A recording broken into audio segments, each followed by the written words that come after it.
Praise the Lord. ஆண்டவராகிய இயேசு கிறிஸ்து நாம மகிமைப்படுவதாக. இந்த நாளில் ஒரு வசனத்தை உங்களுக்காக நான் வாசிக்கலாம்னு நினைக்கிறேன். எரேமியா 33ஆம் அதிகாரத்துல 3வது வசனம் அழகா சொல்லப்பட்டிருக்கு. என்னை நோக்கி கூப்பிடு, அப்பொழுது நான் உனக்கு உத்தரவு கொடுத்து நீ அறியாததும் உனக்கு எட்டாததுமான பெரிய காரியங்களை உனக்கு அறிவிப்பேன்.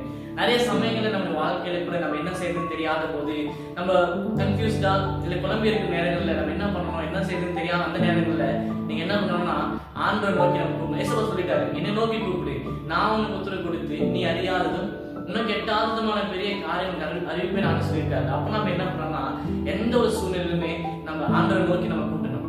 நம்முடைய கன்ஃபியூஷன்ஸ்க்கு, நம்முடைய கேள்விகளுக்கு எல்லாமே இயேசுவிட்ட மட்டும்தான் பதில் இருக்கு. நாம அவரை நோக்கி கூப்பிடும் போது நாம் அறியாததும் நம்ம எட்டாததுமான பெரிய காரியம் இயேசு நிச்சயமா அறிவிப்பார்.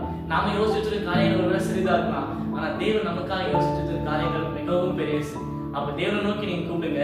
நீங்க அறியாததும் உங்களுக்கு எட்டாததுமான பெரிய காரியங்களை ஆண்டவர் வாழ்க்கையில செய்வார். God bless.